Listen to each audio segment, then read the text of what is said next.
Today I'm going to show you how we apply metallic epoxy.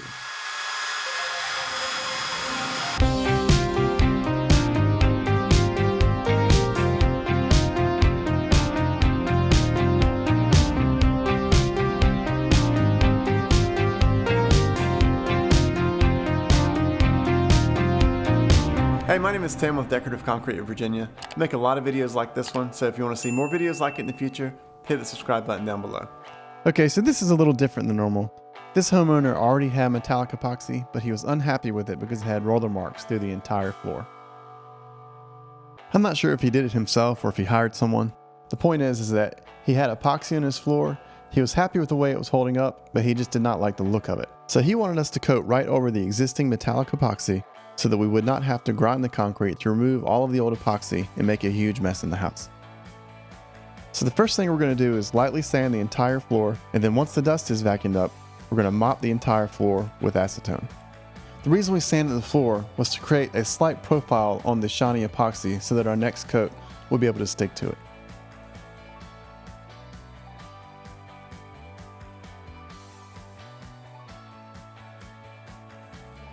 This was a little bit of an unusual job for Lynchburg. It was on the third floor of an apartment building, so we had to mix all of our materials up in the hallway of this apartment building. This made me a little nervous doing this because what we do is so messy. So we just created a big disaster area. We put down plastic and cardboard and drop cloths. We put tape on the door handles so we wouldn't get the door handles sticky from going in and out of this apartment. And we just mixed in the foyer of that apartment, and people walked by on the way home, and we were just there working. So once everything was prepped and ready to go, we mixed our first batch of metallic epoxy. There's something so satisfying about just pouring a bucket of metallic epoxy on the floor, but that's actually the best way to put it down. We mix the bucket of epoxy and we just pour it right on the floor. And on this particular job, since the whole reason that we're here is to fix roller marks, we decided not to use rollers on the job. So the first thing we do is run a notched squeegee across the epoxy on the floor. And that notch squeegee is going to spread it pretty evenly, and it puts it down at the thickness that we need it to be to cover the floor. And once the epoxy is spread on the floor, we're going to take a magic trowel and trowel the epoxy to try to get the gauge rake marks out of the epoxy. We do this by making long straight passes down the edge of the wall, and then once we get out to the middle of the floor, we'll try to be a little more creative and we'll do larger random patterns.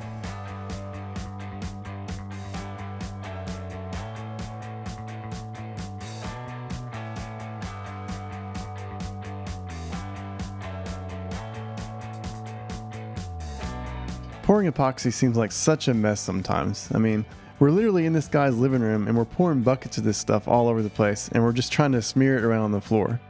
It's a weird feeling.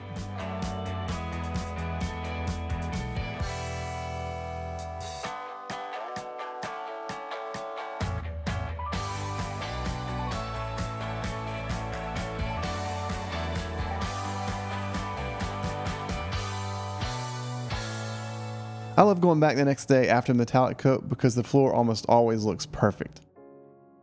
I almost hate for customers to see it this way because we have to put urethane on it and the urethane will protect it from scratching, but it never looks quite as glassy as it does right after we finish pouring the epoxy.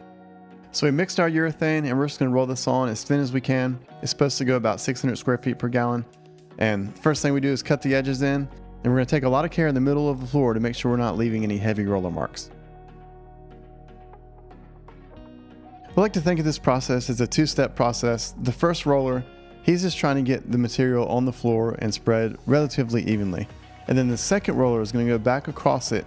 The second one's going to take a lot more time and be a lot more careful. And the goal is just to get the material on the floor without any lines, any puddles, or any drips.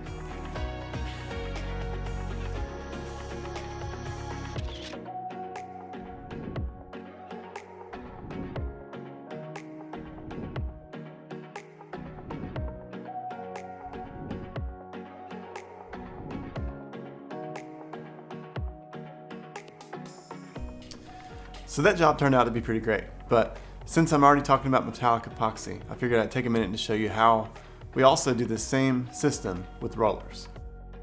On that last job, I told you about how uncomfortable it was to be mixing in the foyer of an apartment building, so this is what most of our jobs look like. We're on a sheet of plastic outside in a driveway. It just feels a lot better making a huge mess outside. This is actually day 2 of this project. We put the primer down yesterday, and we're back today to do the metallic coat. For this one, we used a solid colored epoxy for the primer. Sometimes we like to add metallic into a clear epoxy for the primer, but for whatever reason, we did this one solid. I actually prefer the metallic primer better, and I'll show you that in a few minutes. But I really wanted to get to this clip where you can really see how we're rolling the epoxy. I mentioned earlier that we always think of rolling as a 2-step process, and that's the same thing with metallic epoxy. The first pass over it, we're just trying to spread it across the entire floor, but then we'll make a second pass when we're doing our metallic coat. And we'll try to be a little artistic with it, and we'll make swirls and just go every different direction that we can with the roller. And the point is to try to not leave any straight lines. The metallic epoxy should float out and the roller marks should disappear, but just in case they don't float out for some reason, we're creating a pattern with the roller so that you aren't going to see long, straight roller lines across this entire floor.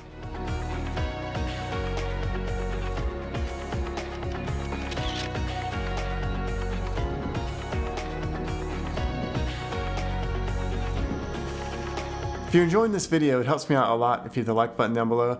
And if you're a contractor and you do this sort of thing for a living, I'm curious how you're installing metallic epoxy. Are you rolling it, using magic trowel? Let me know. Okay, this is the last project I'm going to show you today. I like to put metallic pigment in clear epoxy for our primer. So in this job, we actually prime the floor with metallic primer.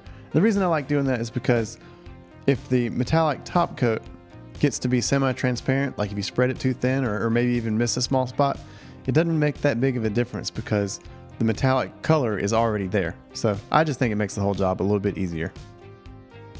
We've actually gotten to where we use rollers on every job now. Using a magic trowel to spread metallic epoxy, it really is something you have to learn, and it's not something I enjoy teaching new people on the job. So since we're confident that our material will actually float out and not leave roller marks, we just use rollers on every job now.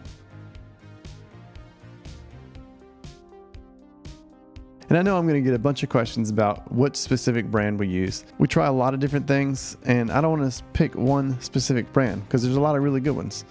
The most important thing is having an efficient crew that can get the material mixed and spread out on the ground quickly.